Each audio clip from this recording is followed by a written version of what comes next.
Hello everybody, very very good afternoon. स्वागत है आप सभी का एक बार फिर से आपके अपने YouTube channel mega study classes में। देखिए, जैसा कि मैंने आप लोगों को प्रॉमिस किया था कि नेक्स्ट वीक से आप लोगों का साइंस शुरू हो जाएगा, वो भी बेहद शॉर्ट नोट्स में वेरी वेरी इंपॉर्टेंट क्वेश्चंस। ठीक है, और इस नोट्स को पढ़ के आप बहुत अच्छे नंबर गेन कर सकते हैं आपके साइंस चैप्टर में डीएलएड 4th सेमेस्टर के। तो मैं बहुत ही बेहद शॉर्ट नोट्स लेकर आया हूँ आपके सामने। ध्यान दीजिए, अगर आपके पास ऑलरेडी कोई भी किसी भी पब्लिकेशन का गाइड होगा या फिर सीरीज़ होगा, ठीक है, तो आपको लिखने की ज़रूरत नहीं है। आप क्वेश्चन में टिक लगा दीजिएगा, वही एकदम से लर्न कर लीजिएगा। उसके अलावा अगर आप मुश्किल से नोट्स बनाने में एक चैप्टर का मुश्किल से 20 मिनट लगेंगे एक चैप्टर के लिए, ठीक है, तो 5 चैप्टर के लिए 5 चैप्टर हैं आपके पास, 5 यूनिट हैं, और 5 चैप्टर के लिए मुश्किल से 2 घंटे लगेंगे। लिखने में 2 घंटे अगर आप दे सकते हैं तो बेशक आपका मैक्सिमम 15 से 16 पेज का रहेगा साइंस का नोट्स, उससे भी कम रहेगा। ठीक है, ये तो हमने बड़ा लिखवाया है जिससे कि आप लोगों को अच्छे से वीडियो बनाने में दिख जाए, बट इतना बड़ा लिखाने के बावजूद भी 2 ही पेज का नोट्स है बस। ठीक है, वो भी आपका पूरा चैप्टर का पूरा निचोड़। ठीक, तो चलिए नोट्स में ग्रुप में भेज दूंगा। अगर आप लोग लिखना चाहें तो लिख सकते हैं, अदरवाइज आप टिक लगा सकते हैं अपनी कॉपी में, बुक में या फिर गाइड में या फिर सीरीज में या फिर नोट्स में, जो भी है। तो चलिए, पहला इंपॉर्टेंट क्वेश्चन है, जैव विकास से संबंधित 3 वैज्ञानिक के नाम लिखिए। तो देखिए, जैव विकास से संबंधित 3 वैज्ञानिक हैं मुख्य। पहला है जीन बैप्टिस्ट डी लैमार्क, दूसरा है चार्ल्स डार्विन, और तीसरा नाम है ह्यूगो डे ब्रिज। ठीक है, ये नाम थोड़े से अटपटे हैं, आप याद कर लीजिएगा, लर्न कर लीजिएगा। जीन बैप्टिस्ट, चार्ल्स डार्विन, ह्यूगो डे ब्रिज।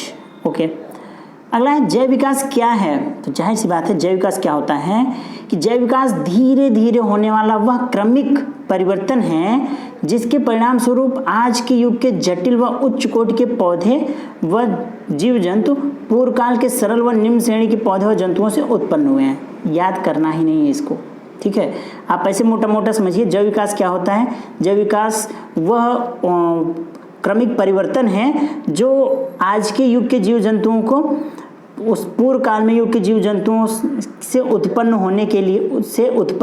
होने के बाद प्राप्त हुआ है। ठीक है, मतलब आज के युग के जीव जंतुओं को पुराने युग के या पूर्व काल के युग के जीव जंतुओं से उत्पन्न होने के बाद जो क्रमिक परिवर्तन हुआ है वही क्या है? जैव विकास है। सिंपल सी बात है।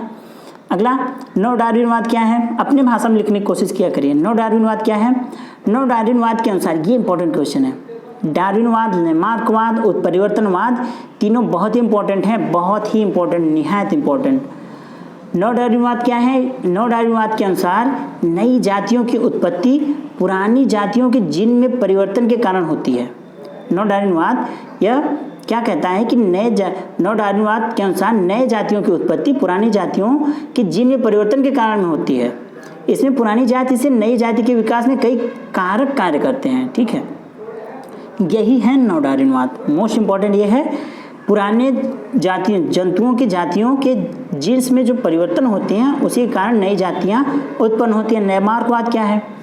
लैमार्कवाद का प्रमुख उदाहरण क्या है? किस जंतु के ऊपर है? लैमार्कवाद का प्रमुख उदाहरण जिराफ के ऊपर है। लैमार्कवाद का प्रमुख उदाहरण जिराफ के ऊपर है। अगला है उत्परिवर्तनवाद से आप क्या समझते हैं? तो हालैंड के वनस्पति वैज्ञानिक ह्यूगो डे ब्रिज ने इवनिंग प्रिमरोज के पौधे की अनेक पत्तियों की पीढ़ों का अध्ययन करते समय देखा कि इन पौधों में कुछ ऐसे पौधे भी होते हैं जो जनक पौधों से काफ़ी भिन्न हैं। इतने भिन्न है कि उन्हें एक जाति के रूप में देखा जा सकता है। मतलब अपने पूर्व पौधा है उससे जो नए पौधे उत्पन्न हुए काफ़ी भिन्न हैं, तो इसे एक नई जाति के रूप में देखा जा सकता है। लंबी अवधि तक इस प्रकार के अध्ययन के बाद डिब्रिज ने 1991 में उत्परिवर्तन सिद्धांत प्रस्तुत किया, और आप इसे अपने भाषा में लिखेंगे। थोड़ा समझेंगे क्योंकि साइंटिफिक लैंग्वेज याद नहीं कर पाएंगे आप। ठीक है, मतलब समझिए और उसे लर्न करिए। ठीक है, मतलब समझिए और अपने भाषा में लिखिए। उत्परिवर्तनवाद क्या है? देखिए, 3 चीज़ें इंपॉर्टेंट हैं, वो याद होनी चाहिए। 3 में से एक आएगा ही आएगा, प्रत्येक वर्ष आता है। नव डार्विनवाद क्या है? लैमार्कवाद क्या है? उत्परिवर्तनवाद क्या है? ये 3 होने चाहिए। नव डार्विनवाद किसने दिया? लैमार्कवाद किसने दिया? उत्परिवर्तनवाद किसने दिया? ये 6 क्वेश्चन आपको तैयार होने चाहिए। चैप्टर समाप्त। ठीक है, हो गया। अगला क्वेश्चन है, नव डार्विनवाद का नामकरण किसने किया? मोस्ट इंपॉर्टेंट, नव डार्विनवाद का नामकरण किया जूलियन हक्सले ने। जूलियन हक्सले ने नव डार्विनवाद का नामकरण किया। नई जाति के उद्भव के सिद्धांत को किसने प्रतिपादित किया? नई जातियों के उद्भव के सिद्धांत को ह्यूगो डी व्रिज ने प्रतिपादित किया। अगला क्या है? डार्विनवाद, नव डार्विनवाद के सिद्धांत को किसने प्रतिपादित किया? डार्विनवाद को चार्ल्स डार्विन ने और नव डार्विनवाद को जूलियन हक्सले ने। डार्विनवाद को चार्ल्स डार्विन ने और नव डार्विनवाद को जूलियन हक्सले ने। और बिल्कुल, और लैमार्कवाद को किसने दिया ये भी बताएंगे आप, ठीक है, ये भी आपको पता होना चाहिए। लैमार्कवाद और नव डार्विनवाद, उत्परिवर्तनवाद, ये तीनों आपको तैयार होने चाहिए, ठीक है। ओके, अगला क्या क्वेश्चन है? अगला है खाद्य श्रृंखला, खाद्य जाल में अंतर। बहुत इंपॉर्टेंट क्वेश्चन, बहुत ही इंपॉर्टेंट क्वेश्चन। ये भी हर साल क्वेश्चन आता है, प्रत्येक वर्ष आपको ये क्वेश्चन जरूर मिलेंगे। वो क्या है? वो ये है कि खाद्य श्रृंखला क्या है, या फिर आ सकता है खाद्य जाल क्या है। परिभाषा पूछ सकता है, बताओ खाद्य श्रृंखला की परिभाषा, या फिर कह सकता है बताओ खाद्य जाल की परिभाषा। तो आपको याद होना चाहिए। तो खाद्य श्रृंखला किसी भी परितंत्र में जीवधारियों की ऐसी श्रृंखला, किसी भी परितंत्र में जीवधारियों की ऐसी श्रृंखला जिसमें एक जीवधारी दूसरे का उपभोग करता है या दूसरे का आहार बनाता है, खाद्य श्रृंखला कहलाता है। खाद्य जाल क्या है? किसी भी परितंत्र में विद्यमान अनेक खाद्य श्रृंखला की परस्पर अंतर क्रियाओं से जटिल जाल बनता है, उसे खाद्य जाल कहते हैं। ध्यान दीजिए, क्या कह रहा है? कई खाद्य श्रृंखला मिलकर के खाद्य जाल का निर्माण करते हैं, ठीक है, यहाँ पे ये कह रहा है। और खाद्य श्रृंखला क्या है? जीवधारियों की ऐसी श्रृंखला, यहाँ पे जीवधारियों की श्रृंखला बनती है और इसमें खाद्य श्रृंखला की श्रृंखला बनती है ना। तो दोनों परिभाषा आपको याद होनी चाहिए। आहार श्रृंखला में जीवों की संख्या निश्चित होती है, किसी खाद्य श्रृंखला में अनगिनत जीवधारी होते हैं, इसमें जीवों की संख्या निश्चित होती है, इसमें अनगिनत जीवधारी होते हैं।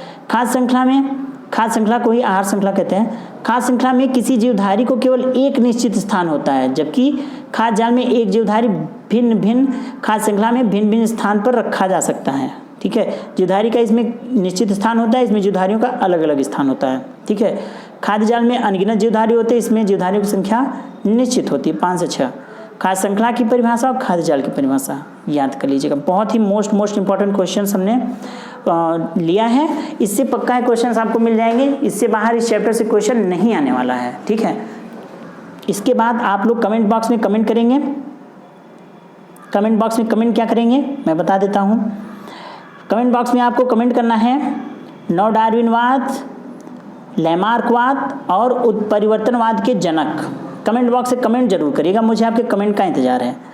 तीनों के जनक का नाम बताइए, नव डार्विनवाद, लैमार्कवाद, उत्परिवर्तनवाद, इसमें एक का जनक आएगा ही आएगा। तो कमेंट बॉक्स में मुझे आपके कमेंट देखने हैं, नव डार्विनवाद का जनक कौन है, लैमार्कवाद का जनक कौन है और उत्परिवर्तनवाद का जनक कौन है, ठीक है। ये तीनों होना चाहिए। कमेंट बॉक्स में आप कमेंट जरूर करेंगे, मुझे आपके कमेंट का इंतजार है, ठीक है। तो बहुत ही शॉर्ट में ये फर्स्ट नंबर चैप्टर हमने करा दिया है आपको, बहुत शॉर्ट में आप इसको लर्न कर लेंगे। ऑलरेडी आपके पास सीरीज जो है, बुक है, गाइड है, उसमें अगर आपने इसको लिख रखा है, उसमें होगा तो टिक लगा लीजिएगा और लर्न कर लीजिएगा, ठीक है। इससे बाहर आपको इस चैप्टर से क्वेश्चन नहीं मिलेगा। और ये कमेंट बॉक्स में फिर से कह रहा हूँ, नव डार्विनवाद, लैमार्कवाद और उत्परिवर्तनवाद को कमेंट बॉक्स में कमेंट जरूर करिएगा। और ये क्या है, ठीक है, ये भी आप लर्न कर लीजिएगा। नव डार्विनवाद क्या है, लैमार्कवाद क्या है और उत्परिवर्तनवाद क्या है, ये भी आपको तैयार होना चाहिए, पक्का है क्वेश्चन आएगा, ठीक है। एक क्वेश्चन इस पे जरूर आता है। तो ये आपका पहला चैप्टर छोटा सा है शॉर्ट में। अब अगले दिन हम लोग दूसरा चैप्टर देखेंगे, वो भी मैंने शॉर्ट में तैयार करवाया है, तो वो भी देख लेंगे। बाकी 5 चैप्टर हैं आपके बस 10-10 मिनट के, ठीक है। देख रहे हैं ना, 10 मिनट में चैप्टर समाप्त, मुश्किल से 9 मिनट ही लगे हैं, ठीक है। बहुत छोटा चैप्टर है, आसानी से इसका नोट्स लर्न कर लीजिए, एकदम अच्छे से आप पास हो जाएंगे, ठीक है। चलिए फिर मिलते हैं नेक्स्ट वीडियो में, तब तक के लिए bye bye, good bye, thank you and take care. Comment box में इंतजार है आपके, थैंक यू।